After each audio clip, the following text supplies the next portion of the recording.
Hi everybody, Rich Leiter here. Welcome to my channel, The Naked Booktuber. Okay, I wanted to do a book review today on Thomas Mann's The Magic Mountain, which I just finished reading. Here it is, The Magic Mountain. As you can see, it's an extremely short book. It's only 700 and some odd pages long. And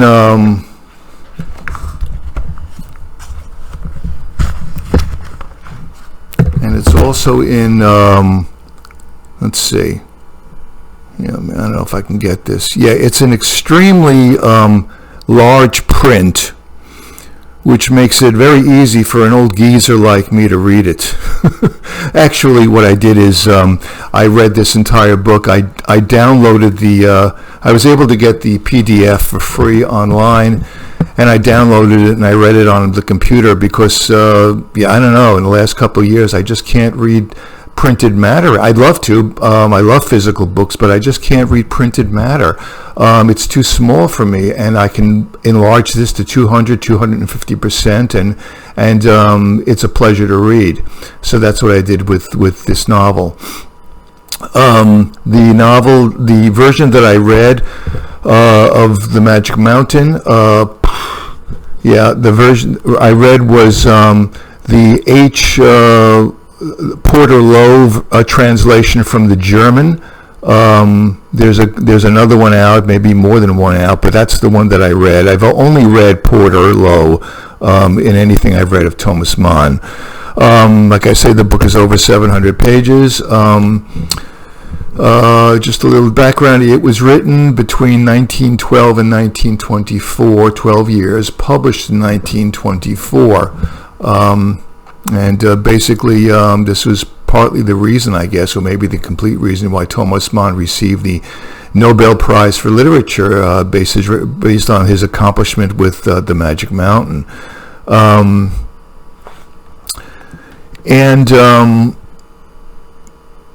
I have to say, I haven't read this book. Thomas Mann was one of the first serious authors that I read when I was a lad. I was 17 or 18. I think the first books I read by him were Death in Venice, this novella Death in Venice, and his Stories of Three Decades. I loved reading his Stories of Three Decades. That's what I read back then. I read The Magic Mountain, I read Buddenbrooks, I read Dr. Faustus back then. I don't remember a darn thing about The Magic Mountain from over 50 years ago, and that's one of the reasons, maybe the chief reason why I decided to read it again, out of nostalgia. I knew that I loved back then Thomas Mann. I loved his ideas about artists, about the relationship of genius and disease. I never read anybody who actually went into these subjects about the solitariness of the artist. He's the only guy that I'd ever read who broached these subjects, and I was quite struck with it back then. So I decided to read it again now and see, after over 50 years, what my perceptions of this book were going to be. I also read, the last couple of years, again, more or less for the same reason, books that I'd read 50 years ago, Crime and Punishment. I'd read that also. I read Moby Dick again, Heart of Darkness. So I've read a number of them. I haven't done book reviews on those books, but I am going to try on Thomas Mann's The Magic Mountain.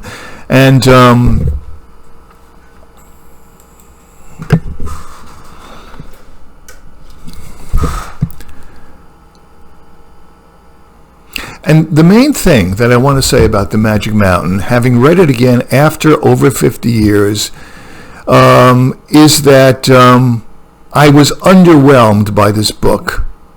I was a little shocked to find out just how underwhelmed I was by it. I am puzzled as to why it's received the great reputation, the iconic reputation that it has. And I'll try to explain some of the reasons why I feel that way. First of all, let's just go into As far as spoilers go, there are going to be spoilers in this book. I mean, I don't do book reviews without spoilers. I think the whole notion of spoilers when it comes to reading books of literature is ridiculous. If you're reading Death in Venice or The Magic Mountain or Crime and Punishment or War and Peace, I don't know, you name it. If you're reading them for the plot, if you're reading them so that, like a suspense novel, then you're an idiot. Okay, you don't read great books of literature because you're in suspense and you don't know how they're going to end. I mean, you're curious about how they're going to end, but these books warrant reading multiple times, all of these classics. You don't read Moby Dick trying to find out who's going to win, Ahab or the whale.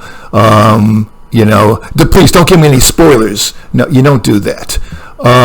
These books need to be read several times. That might even be an understatement. So I'm sorry if you're adverse to spoilers, tune out now. Okay. Anyway, the plot of this novel. This is basically a story about a character, Hans Castorp. Hans Castorp is a lad of 20 years old who decides to visit his cousin Joachim in a sanatorium. A tuberculosis sanatorium in Switzerland, I believe it is. I think it's in Switzerland. Could be wrong, but I think it's Switzerland. It's about 5,000 feet above sea level. He's never been that high up before. And he intends to just visit his cousin for 3 weeks. And what happens is he ends up staying in the sanatorium for 7 years. And during the course of those 7 years, he meets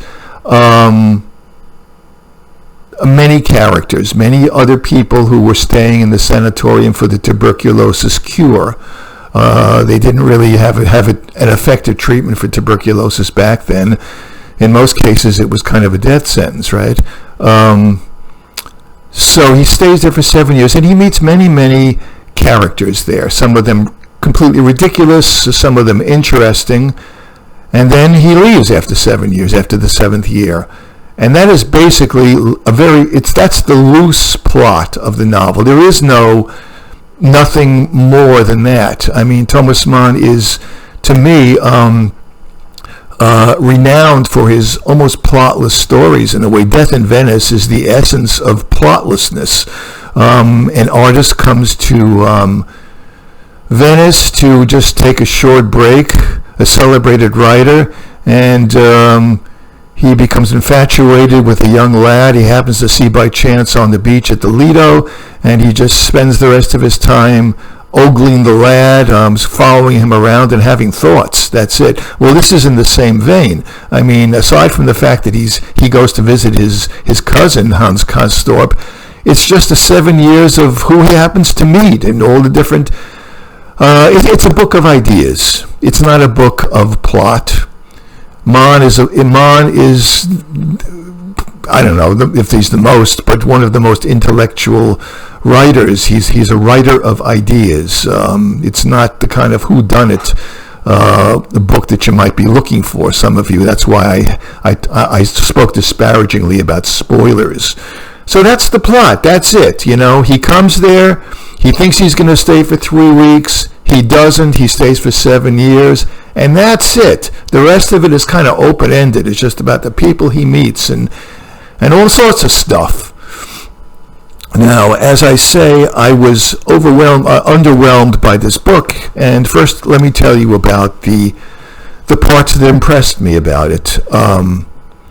First of all, you have to admit that Thomas Mann is a brilliant writer. He is a brilliant technician. When I was reading this book, let's just confine myself to this book. When I was reading this book, I got the impression that I was in the presence of a virtuoso pianist, somebody who was technically amazing. He could do to the piano what very few people on the earth can do, okay? I mean, he has a facility with words. He has an intellectual, what's the word? An intellectual majesty about him, which is you would be hard-pressed to find in many other authors. His scholarship, his knowledge of history, of economics, of literature, of course, languages, psychology, you name it. I mean, the guy is very well-rounded, you might say. I mean, he has passages here which are just virtuoso passages. Whether you like Mann or hate Mann, you have to admit that this guy, he kind of writes the way Nureyev would dance, or the way Horowitz would play the piano. It's just that simple, okay? So you can't knock him for that. Although, I have to say, parenthetically, Vladimir Nabokov had nothing but contempt for Thomas Mann. He thought Thomas Mann was a mediocrity, okay? I won't say that Mann is a mediocrity. That would be foolish of me. But I have to say that, I was overwhelmed by this particular book. Now, some of the dazzling things about this book, the bright spots, the conception of Hans Castorp, the conception of his character. Mann takes great pains to let the reader know that Hans Castorp is not a genius. He's not a stand-in for Mann. He's not an intellectual person. He doesn't go so far as to call Castorp a mediocre person, but he's kind of he is more or less a bourgeois person coming into the novel. An average person, more or less, although he doesn't actually, like I say, he won't admit to that. He leaves a little bit open. The thing about Castorp is that he may be a touch above mediocre, but the thing that makes Castorp stand out is that he's open to experience. He's open to listening to everybody, all points of view. He's in the process of formulating his relationship to the world and to the cosmos. It is, in a way, a Bildungsroman, a coming-of-age novel. He's open to that, and Hans Castorp does change as the novel progresses, in my opinion. And I wouldn't say that he's an artist or he's artistic, but he does approach a mentality as the novel progresses, which is very clever, very subtle, very sympathetic in an artistic sense. He's not just a jerk. Hans Castorp. He does have a great deal of subtlety to him. He becomes more subtle as the novel progresses. So the conception of Castorp. Also, another thing. In this novel, Mann takes great pains to give us Hans Castorp's background. Hans Castorp's mother and father both die when he's very young, so he's orphaned. He only has relatives. And those relatives are not really very close to him.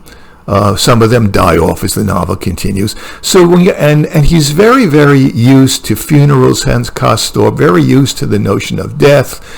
So Hans Castorp is certainly, it's believable that Castorp has very few attachments down in the flatlands, as Mann puts it, away from the sanatorium. He doesn't have much holding him to regular average life.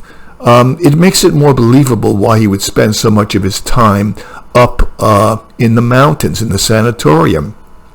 He doesn't have anything really, no family. He doesn't have a job really that would urge him on to leave the sanatorium earlier than he does. So this is something which is you can tell Mann has thought very deeply about this character, about all the aspects of this character. As a matter of fact, in all of the major characters in this book, they're not cardboard characters, none of them. Settembrini, Naphtha, Klavdia Shorsha, Berens, the the head doctor of the sanatorium. They are all very three-dimensional. Mine here, Peppercorn. They are all very three-dimensional characters. They are characters which Mann has really thought about in great depth. They're not just stand-in characters or filler characters. They're each very unique. They're all each very, very believable. Very, very believable. They're very intricately believable. I found that his infatuation with Claudia Chauchat, a woman he meets at the sanatorium, was very pleasurable to read about. It was very easy reading. It was very sophisticated, very clever, very urbane reading. It was very humorous reading. I really liked it a lot. Now, bear in mind also that there's a substantial portion of this novel, particularly the chapters that deal with his love interest, Claudia Chauchat, which are, the dialogue is in French. The dialogue is in French, and I don't really speak French. I took French in high school. I remember some French. I have a little edge over some people who have no French at all, so I could follow some of it. I can't speak it, but I could follow some of the dialogue between them, which was in French. The rest of it, the complicated dialogue that went on for like a paragraph long, I had trouble. I couldn't really, I wanted to make out everything that was said, so it took me a while to actually find somebody on the internet who had translated this dialogue for the Claudia Chauchat chapters. I did, and I printed it up, and I was able to get it. But, excuse me. But you're going to have to do a little bit of background, a little research to actually find a decent translation of the French and to appreciate this part of the book. In the same vein, the book is peppered with Latin phrases, and I didn't know. I don't know Latin either, so I had to look up every single one of the phrases. I also had to find out if they were in a context, if some Latin poet had where they came from, what the context was. These Latin phrases, you have to do that too. You have to pursue that if you want to appreciate this book. In a way, it's kind of like Lolita. I mean, the book is such a scholarly book. They're very, even though Nabokov doesn't like Mann, the fact is they're both brilliant scholars, and there's so much literary scholarship packed into both of these books. You have to know something. You have to do some research to more fully appreciate them.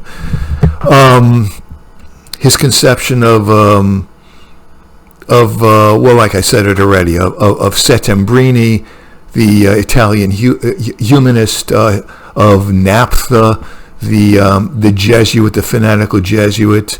By the way, these characters, I did a little research on Google, as much as you can rely on Google, and several of these characters seem to be, according to Google, when I Googled Magic Mountain, they seem to be based on real people that Mann had known, and he was parodying. So if you're interested in that, I won't regurgitate it. Just type in Magic Mountain, and you'll see who these characters seem to have been in real life to a certain extent. Okay, so that's. I also like the idea. I do like the idea that this novel is basically plotless. That's what. One of the things I love about Mann, as I said, it's very open-ended in a way, the novel, which makes it that much more easy to interject certain ideas and issues into the novel. You're not bound and chained down to a very intricate plot that you would be in a crime thriller, Okay, so those are the great things. Mann is a brilliant intellect. You got to be a schmuck to completely tear down this novel. You can't do that, or I can't do that, obviously. Okay, but let's get to the cons, the fact that I was underwhelmed by this book. Okay, that's the part I want to spend more time in. Who wants to hear how great a novel is? If you want to hear how great an iconic novel is, Just go to any academician, go to any English teacher, they'll all sing the praises of every single iconic book out there, right? Nobody's going to tear it down or doubt it or play the devil's advocate. So people are more interested in that. I find it more interesting. Constructive criticism of the book. Okay, this is not really in much of a particular order. The points that made me disappointed with the book, less than bowled over by it, that made me surprised that I was not taken in by all the hype of this novel. Okay, the first thing is there's a chapter in this book which is called Research, in which Hans Castorp is doing research into, he's very interested in knowing about what makes life, what makes a living organism as opposed to inanimate dead matter. This is loosely or obliquely linked with his infatuation with Claudia Chauchet, tangentially. But anyway, the point is that there's a chapter called Research, and it's a very long chapter. I read it because I'm a nut, but this is impossible to read. It just goes on way too long. If you were able to read Thomas Mann, The Magic Mountain, up to Research, the chances are about 90% or 95% that you're going to stop reading this book when you get to Research. It's like a wall. It's like an impenetrable wall. It just goes on way too long. Even if you could read some of it, it goes on way too long. A lot of people have said this is not a narrative, this is not fiction, and I could understand why they could feel that way about it. So that's the first thing. It's very hard to read that. In a similar vein, it's very hard to read a chapter called Operation Spiritualis, which talks about the character of Naphtha, the Jesuit fanatic Naphtha, and his ideas, his kind of crazy ideas. Crazy, but not so crazy. They are crazy, but there's a reason for it. To me, these are specious. To me, Naphtha is full of specious arguments and outrageous rationalizations. Naphtha would have you believe that it was a setback for humanity to acknowledge that the earth revolved around the sun. He would have it the other way, and he actually gives some reasons for it, which makes sense, but to me they're crazy. A lot of him is crazy, even though they make sense. I repeated that myself. Anyway, so this chapter goes into great detail about Naphtha's history, how he came to be a Jesuit. He was originally a Jew, and he converted. He's unbelievably intellectual, clever, well-read, and so on. But this chapter is also extremely hard to read. Not as hard as Research, but very hard. And this is way into the book now. We're about, I guess, maybe more than halfway through it.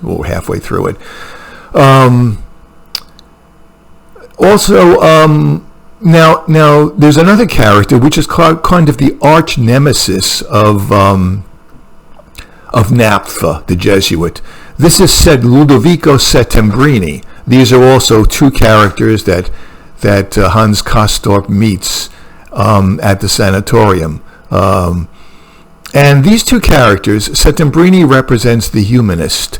He represents progress. He represents liberating humanity with the torch of reason. He's the complete opposite. He despises the Middle Ages, the darkness of the Middle Ages, whereas Naphtha is all for it. The Middle Ages. They're always at odds. They're always arguing with each other all throughout this book in the presence of Hans Castorp. Hans Castorp is very impressionable. Not very, but he is impressionable. And they're both kind of fighting for his soul in a way, particularly Settembrini. Settembrini frequently asks Mann if he can kind of be his spiritual advisor, sort of get Hans Castorp on the right track. So he is kind of Hans Castorp's intellectual protector, so to speak, throughout the book. And Settembrini is always urging, not always, but he urges Castorp not to stay in the sanatorium for too long a time, not to get seduced by the sanatorium in the same way maybe that you don't want Odysseus being seduced by Circe. Circe would be the sanatorium, the magical place, the place that changes your soul. He advises him to be grounded and to go back down to the flatlands to get a job or resume his apprenticeship in I think an engineering firm. So Settembrini is all for that. He's very different than his arch nemesis is, and all throughout the book, there are these endless dialogues between Settembrini, the character of Settembrini, and the character of Naphtha. They're extremely intellectual, both of them. It's very difficult to follow their arguments, their dialogue. They go on, for me, far too long. It doesn't help the novel. It hurts the novel, these interminable dialogues. Even Mann himself says through that nothing is ever resolved as Settembrini and Naphtha go at each other. Nothing is resolved. It's the great confusion, as Hans Castorp puts it. He's impressed by both of them, probably more so by Settembrini.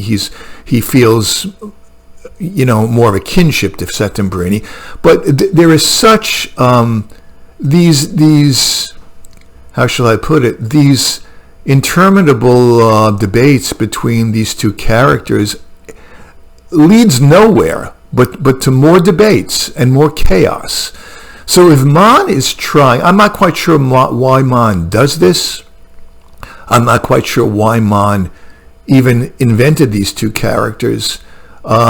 Is he doing it to show the futility in intellectual argument? Is that his purpose in doing this? Because clearly he's making fun at both Settembrini and Naphtha. There's a heavy note of irony in his portrayal of both of these characters, much more so of Naphtha than of Settembrini, but both of them are presented in a comical light to a certain extent. Mann, you cannot say that Mann, that either one of them is the mouthpiece for Mann.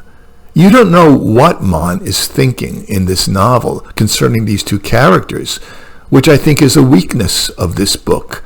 You just don't know. So these two guys, Naphtha and Settembrini, argue interminably. The more they argue, the more confused everything gets. You don't know where Mann stands, where his sympathies lie. And I wonder, as brilliant as these dialogues and debates are between them, and as much as we really admire Mann's scholarship and his ability to keep these arguments going, I have to ask myself, why did he do this in the first place? I mean, there are so many ideas that are being bandied back and forth, and they're not even developed, the ideas. Statements are being made, grandiose statements are being made by both Naphtha and Settembrini, which need to be defined, and they never are, and they just keep going on, and you become quickly overwhelmed by these debates. I don't know what the purpose of it was, to be honest with you. And if you don't know the purpose, this goes to the very heart of the novel. If there's a weakness in Settembrini and in Naphtha, if you don't know why these two characters are there, who take up so much of the novel, then there's something that's not quite right about this novel, to me. This is one of the reasons that I was just underwhelmed. It's just everything.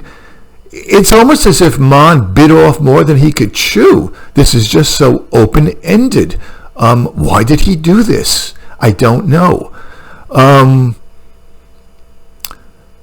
So that's one of my biggest gripes about this. And you know something else? I wouldn't mind so much if they had these endless debates. But Mann has to slow it down. I mean, he takes these great leaps from one statement that one character makes to the one point that one makes to the next. He doesn't slow it down enough for us to fully digest the implications of what's being said. In a way, it's very hard to be interested in arguments that go at this incredibly blinding pace.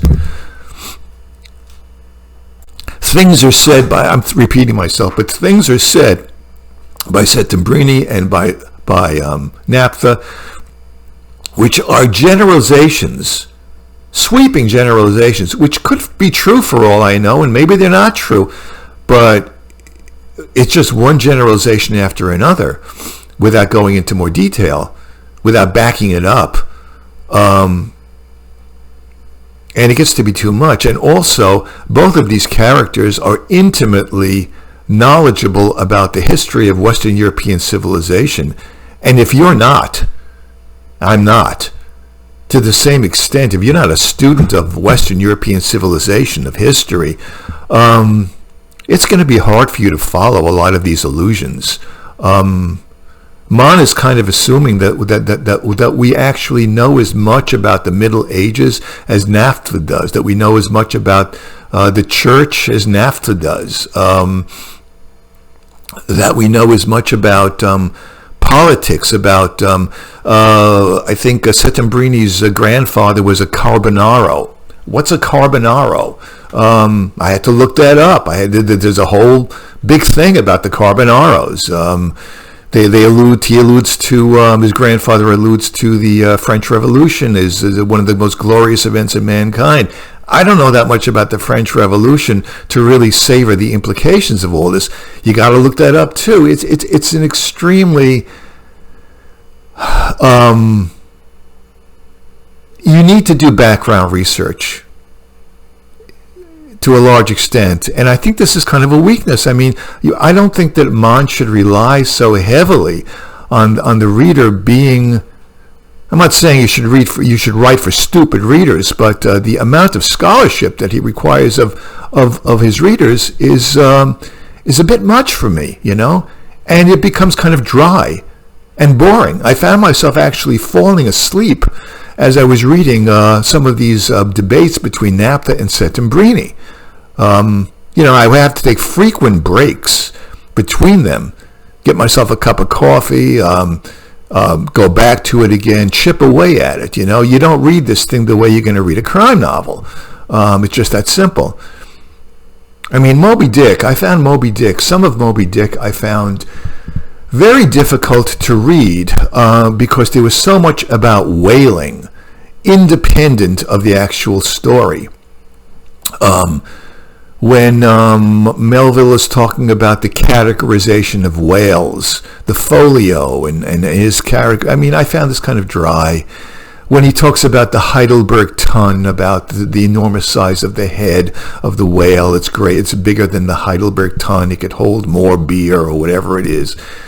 I mean, he goes on and on with this intricacy about the nuts and bolts of whaling, which is at points is a little dry for me. But that's nothing. That is nothing compared to this, to what Mann does.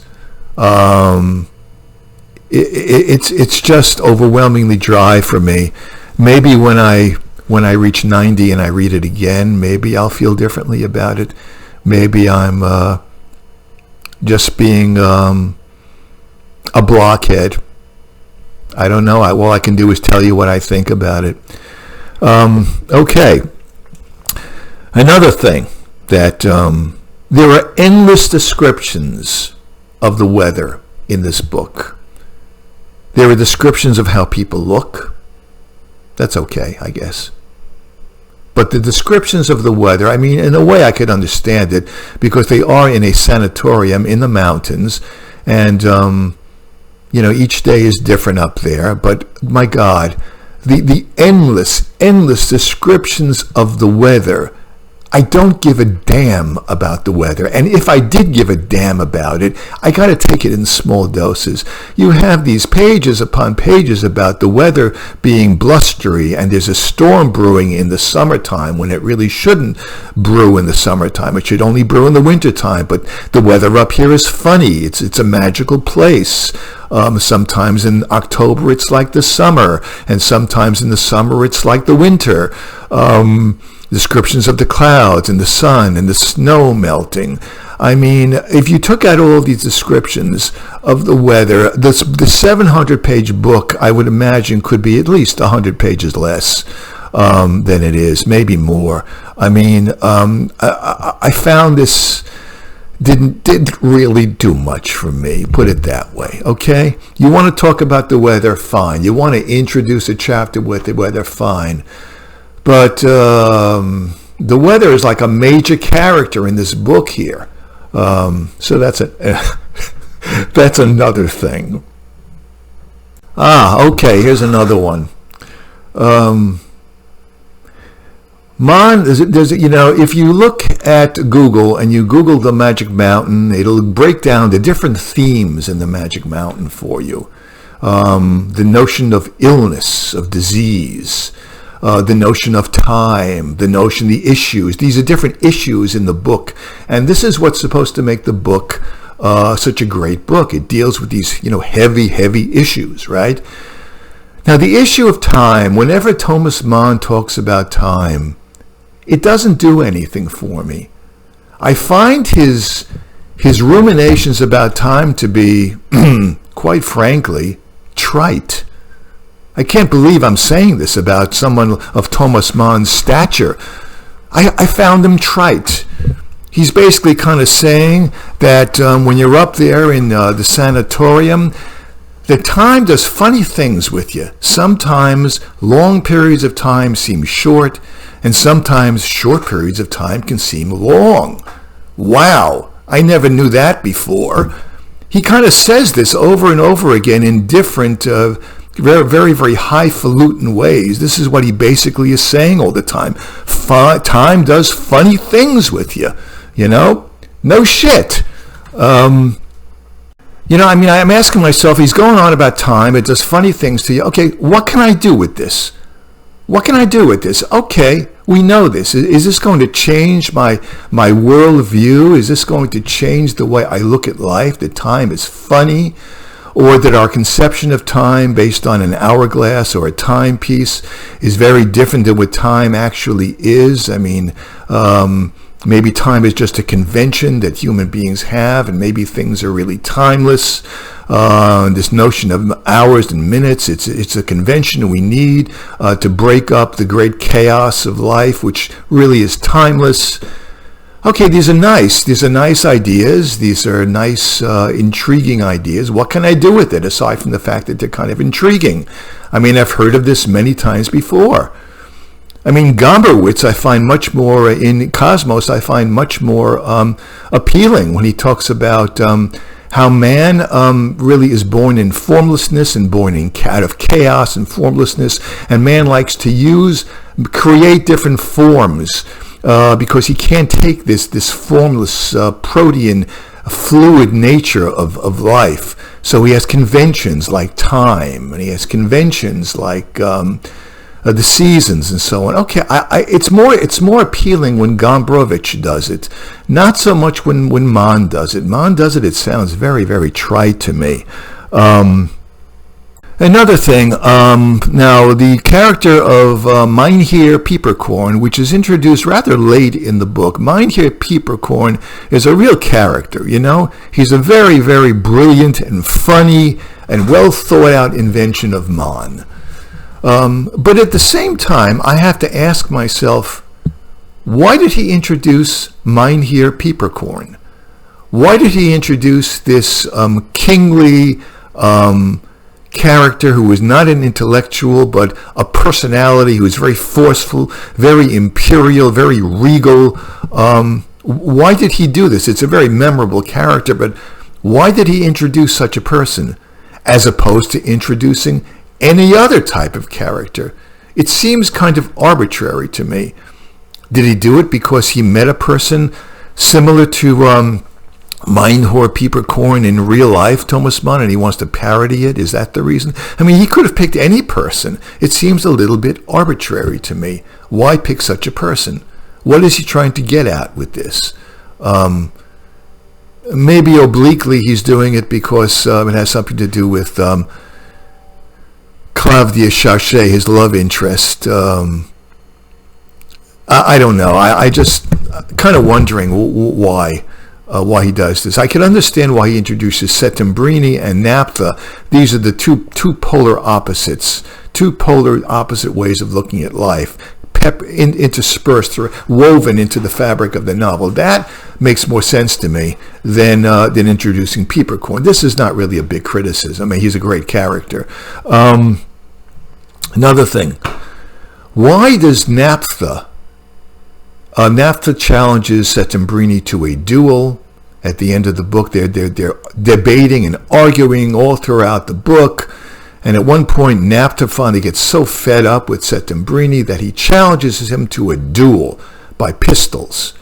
First of all, I don't understand why such an intellectual, cerebral person such as Naphtha would even want to have a duel. Why he would be so offended by anything Settembrini says. That doesn't make much sense to me. And why he would want to have a duel doesn't make sense. But the most puzzling thing is, Settembrini says that they have this duel, and Settembrini says to Hans Castorp, I'll have the duel, but I'm not going to kill him. I'm not going to try to kill him. I won't kill. So he fires his pistol in the air, purposely to miss Naphtha. Naphtha is very frustrated by this, calls him a coward. And what does Naphtha do? Does he in turn fire into the air? Does he try to kill Settembrini? No. Naphtha turns this is a spoiler, Naphtha turns his pistol on himself and blows his brains out. This doesn't make any sense to me at all, why he would do this. At all. He's so frustrated. I mean, clearly Mann's sympathies are not with Naphtha. He's really trying to make Naphtha as unappealing a character as possible, and he actually kills him off in this way. He makes him into a real nut, an intellectual heavyweight, but also a nut. I don't understand why he has to kill him off. It doesn't make any sense to me at all. It's very abrupt. And after he's been killed off, we don't really have many more comments about him. Mann will ruminate for pages on end about the weather and about time. But I would like to know more about the implications of, or the sequela, or the sequelae of Naphtha having committed suicide. I'd like to hear a little bit more about his thoughts about that, or the characters. You don't get that, okay? A lot about time, a lot about the weather, nothing about that. Why? I don't get it. The ending with Claudia Charchet, his love interest, is abrupt. Also, I found that the episodes where Claudia Charchet is involved were great. I looked forward to them. They were very entertaining. So, Meinhor Pieperkorn, another spoiler, Meinhor Pieperkorn commits suicide also. He commits suicide, I guess, because the implication is he's too old to have intercourse with Claudia. He's too old to be a man. He's too old to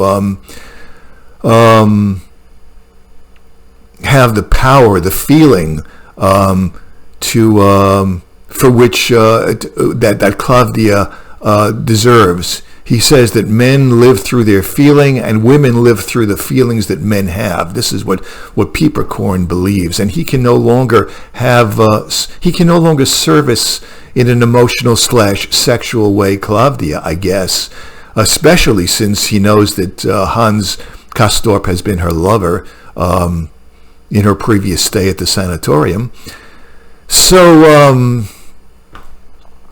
So he decides to kill himself in an honorable way. Okay, that's more palatable to me than Naphtha's blowing his brains out. But after that happens, What happens to Claudia Chauchet? What happens to her relationship with Hans Castorp? Nothing. Mann doesn't talk about it anymore. Claudia just kind of leaves, you know. Do they have another passionate night together? Another magical, dreamlike, carnival-esque night together? Who knows? My own feeling is they don't. But you don't know. Mann just abruptly loses interest in the whole Hans Castorp, Claudia Chauchet relationship, their seductive dialogues, which are wonderful, and she's gone. She's gone. I don't get this either. This seems very haphazard to me. It left me hanging in a big way. Didn't like it at all. One more thing I want to say, parenthetically, another character which I loved very, very much was the character of the director, the doctor at the main doctor at the sanatorium, Behrens, Hofrat Behrens. He's quite a character. He has a certain way of speaking, which is wonderful. He's a real flesh and blood character. He's an eccentric. He becomes kind of friendly with Hans Castorp, but at the same time, he can be very detached and very abusive of Castorp. It all depends. He was also a wonderful character, which was it was a joy to read. The Hofrat talking, his dialogues with Hans. Oh, also, one of the funniest parts of the book is, Hans is so in love with Claudia Chauchet, but he doesn't approach her for such a long time. He's for a number of reasons, which is also wonderful. The fact that he doesn't. This speaks volumes about Hans Castorp, that he's not just a mediocre schlumpf. Hans Castorp has enough delicacy and artistic sensibility not to approach Claudia Chauchet, to make overtures to her. And he's aware of this, and he knows why. And it's wonderful the way this is developed by Thomas Mann. His the ambiguity that he feels about approaching Claudia. He does approach her and speak to her finally, of course. But this is wonderfully, delicately written. This is the Mann I know and love. It's just wonderful. And what's also wonderful is before Hans Castorp actually approaches Claudia and talks to her at Carnival Night, which is just a wonderful part of the book. He knows that the Hofrat Behrens has painted a portrait of Claudia Chauchet because he likes to paint. He dabble in oil paints, the doctor. And Hans Castorp is kind of jealous of Behrens for painting her portrait. He's getting to know her in an intimate way. And at one point, Hans Castorp manipulates a situation in which he pretends that he's interested in oil painting, and the Hofrat says, "Oh, let me show you my paintings." And so he brings him to his private residence, and Hans Castorp maneuvers his way onto the picture of Claudia Chauchet, and they begin talking about it. And he's doing all this just because he is so obsessed with Claudia. He asks Behrens, the doctor, to show him the X-ray he's taken of Claudia Chauchet. Anything to get close to this woman. It's done. He's so obsessed with Claudia, and it's done in such a comical and wonderful way. This is the part of Thomas Mann that I just love. It's comical. It's great. This brings me to two more points. The negatives again, the underwhelming part of it. The first thing is the chapter called Snow. Now, some commenter, on this novel said that Snow is the kind of the highlight of the novel, and this is the part of the novel where Hans Castorp becomes lost in a blizzard. He's not in the sanatorium. He's actually in danger of freezing to death, and he takes cover in this on the side of of a hut. The hut is closed, so he can't go into the hut, but on the side of it. So he sort of protects himself from the savage wind of the snowstorm. And he's so cold that he starts hallucinating, and he has this crazy hallucination where he's in some kind of Arcadia, and there are these wonderful, gracious, beautiful women and wonderful men there, and they're all living in some kind of idyllic harmony. And yet at the same time, in another portion of his hallucination, there's a temple, and in the temple there are these two witches that are eating alive, I think, sacrificing a baby, and the interpretation, I didn't do much research into it, but this interpreter of this chapter said, well, this is all about how, life can be beautiful, but life is also fraught with danger and horrors, as typified by the two witches dismembering this baby, this sacrificed baby. Yeah, I didn't, and Mann says at one point that, Hans Castorp comes to the realization after he's finished his hallucination that he seems to be not having a dream, but that a dream is being dreamt through him, that something or someone else, maybe the collective soul of humanity, is dreaming through Hans Castorp. He is just the medium, and there are these archetypes that are being dreamed through him. This is all, even though Carl Jung is not being mentioned here, it's obvious that this is what Thomas Mann means. He's talking about the archetype.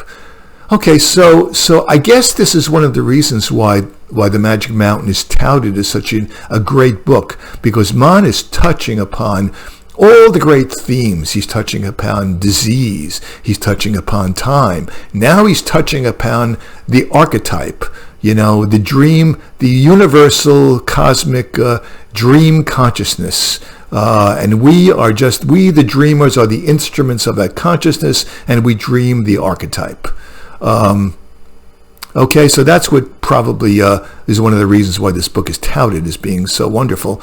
And I got that. I got that this is an archetype. But what does Thomas Mann do with the archetype? Aside from sticking it into the book, what does he do with the archetype? Nothing. How do I know more about archetypes now than I did by reading anybody else, reading Carl Jung on archetypes? He doesn't really run with it. He doesn't go into it any depth. He just touches upon it. It's almost as if I got the impression Thomas Mann is saying, well, I'm writing a book about the intellect, an intellectual book about all of the intellectual trends of the 20th century. And one of those intellectual trends, there's psychoanalysis is a big thing, there's humanism, and there's archetypes, So let me write a little bit about archetypes now. So let me plug that in there. So he puts it in there, but I don't see that he does anything great with it, He just interjects it. It's like it's the thing to do. He's writing about all the right things that are expected to be written about. But what does he do with it? I don't see much happening with it. I really don't. Give me something that I can take away with me and think about and ruminate and mull over in my mind. I don't really do that with this archetype thing. When I read Thomas Mann's Dr. Faustus, and when Adrian Leverkusen's teacher, when he's a young man, talks about Beethoven's the second movement of Opus 111, when he dissects that movement, that is like unbelievable to me. This is just unbelievably wonderful to me. And I've carried that with me for decades. Whenever I listen to Opus 111, the Arietta, which is frequently still, I always think of Thomas Mann, Thomas Mann's remarks about this sonata. Always. I mean, I'm looking for that. in the Magic Mountain. I'm not just looking for ideas that are being interjected into the novel. I'm not just looking for, okay, let's put an archetype in here. Let's talk a little bit about time here, about how time distorts things. Those leaves me cold. But Opus 111, that did not leave me cold at all. In a way, I found that Death in Venice was his novella, short as it was a much, much more powerful novel than Thomas Mann's Death in Magic Mountain was. I actually felt a great deal of sympathy for Gustav von Aschenbach's solitary state of being. And you could tell that Thomas Mann did too. You knew where Mann stood with Death in Venice. Where does Mann stand in the Magic Mountain?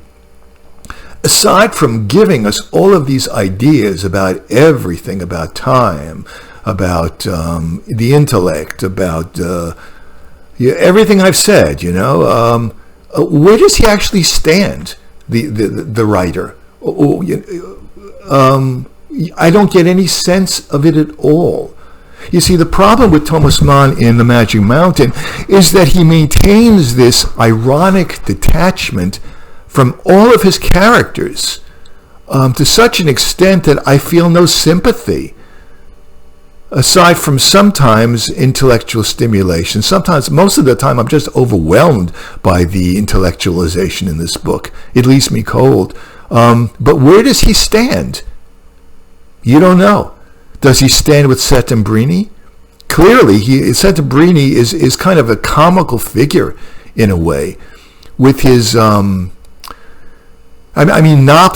is clearly a comical figure, a ridiculously distorted figure. I get that. But so is Settembrini. Settembrini with his humanistic shtick and his progress, his undying belief in reason and progress. There's something, that has to be wedded to politics, and the end of universal suffering with his encyclopedia. This is also very comical. He's making fun of him too.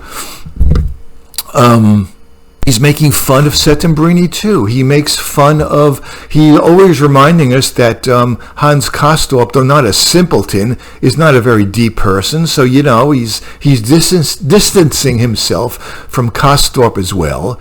The Hofrat Barons, the doctor of the place, is also kind of, he's a comical figure. Mynheer Peeperkorn is a comical figure also. He's always distancing himself.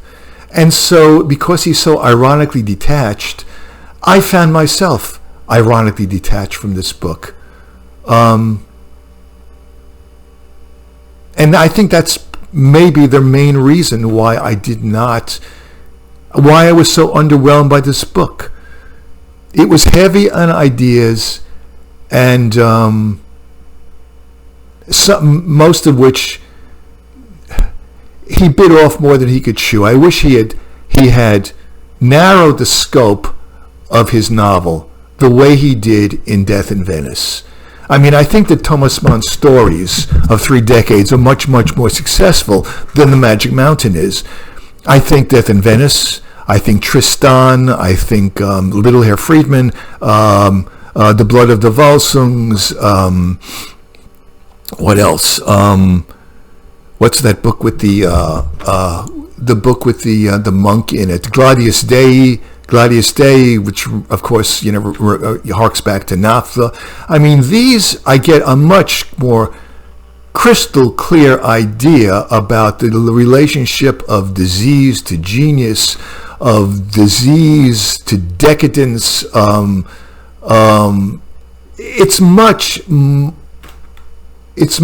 They're just much stronger works to me than The Magic Mountain. It's like Thomas Mann decided to write a major book with the Magic Mountain, with all of the right ideas in it. And to me, it ended up being overwritten and underdeveloped, to put it in a nutshell. I should end at that point with what I just said. Keep that in mind. That should be my ending. overwritten, and underdeveloped. Just a couple of more things, which I found frankly ridiculous. I found it very, very underwritten, unbelievably underwritten, that all of a sudden, after 7 years of being in the sanatorium, that Hans Castorp should suddenly wake up one day and say, enough, I've had enough of this suspended animation of this artificial, magical, distorted, perverse environment. I'm leaving. And I'm going down to war because World War I has broken out in his 7th year at the sanatorium, and I'm going to join the army and I'm going to fight. This is gloriously underwritten. It's just arbitrarily, not arbitrarily, but it's just abrupt. It's just very abrupt in the same way that the exit of Claudia Chauchet is very abrupt. So Hans Castorp decides to go off to war. Now, I find this in another way also incredible. Hans Castorp has been living in a state of suspended animation at the sanatorium. No responsibilities. He can totally devote himself to thinking about things, to getting deeper and deeper into the magic of the environment, listening, turning over in his mind. What Settembrini says, what Napf says, and so on. So you would think that he's getting deeper and deeper and deeper and more detached from the world, and that he's going to reach some sort of spiritual understanding, which will that he will end up understanding something profound about life. I don't know whether Hans Castorp really understands anything profound about life. But instead, what does Hans Castorp do? He decides to embroil himself in the stupidity and the chaos of war. So it's like he's regressing. What did he learn from his experience of 7 years with all of these very, very interesting characters? What did he learn? Why is he going down to war to be part of this dung heap, this chaos, this carnage, which is which is just disgusting? Why would he want to do this? What would possess him to do this? If anybody would want to be detached and not want to go to war after his experiences in the Magic Mountain, his experiences in the sanatorium, I would think it would be Hans Castorp. But no, he decides to just go down there and be an average guy and get his legs blown off or get killed. Doesn't make any sense to me. Also, Mann's talking about, he alludes to World War I when he wraps up the book in the last 5 or 6 pages, and I think this is absolutely ridiculous. Trying to summarize the horrors of war, or touch on the horrors of war, in the last couple of pages of the book. I mean, Mann says that we, I guess us, those of us who were not soldiers, who didn't go down to fight like Hans Castorp, shamed by the security of our shadowdom. So in other words, we're the ones living in the shadows while Hans Castorp is in the light now. He's grasping life. Really, Hermann? So if somebody doesn't want to engage in the stupidity and the chaos and the grotesqueness and the horror of war that we're living in the shadows, I don't think so. Okay, I cannot understand how he could say something like that. And he, of course, he ends the book. It gets worse and worse. He ends the book by saying that maybe one day there will be love again. So he ends it by saying, how terrible war is, but maybe one day there will be love again. This is just the essence of a cliche. Why is he including this? Why is he doing this? Why is he wrapping up the book with the cliches? I don't get this at all. I'm telling you. So to wrap it up, I think that instead of writing a major opus, a large book, talking about many ideas in a little, many ideas. Let me put it this way. Instead of spreading himself so thin, talking about so many things in such a big book, I wish he had had a little book and focused in on one thing, and focused in on that one thing with such intricate care that the whole universe comes out of that. Okay? I wish he had been microscopic instead of macroscopic. He was too concerned in this book with the big picture, with all of the great ideas. He should have focused on one idea and gone into that in such elaborate microscopic detail that it's in the microscopic that we get a sense of the cosmos. He sort of does that more with his shorter works, like Death in Venice. I mean, The Death of Ivan Ilyich by Tolstoy is also an extremely short work, but to me that book is like light years ahead of The Magic Mountain. It's a much more powerful book. I know where Tolstoy's sympathies lie. I know where my sympathies lie. I'm completely engaged in it. To me, that's a supreme work done with an economy of words. This one has no economy of words, The Magic Mountain, and yet it's flabby to me. It's flabby. So that's it. Not saying it's a lousy book.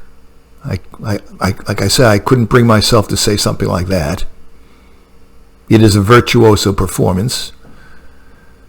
But at the same time, for all these reasons that I've just enumerated, I was surprisingly, emphasis on surprisingly, underwhelmed.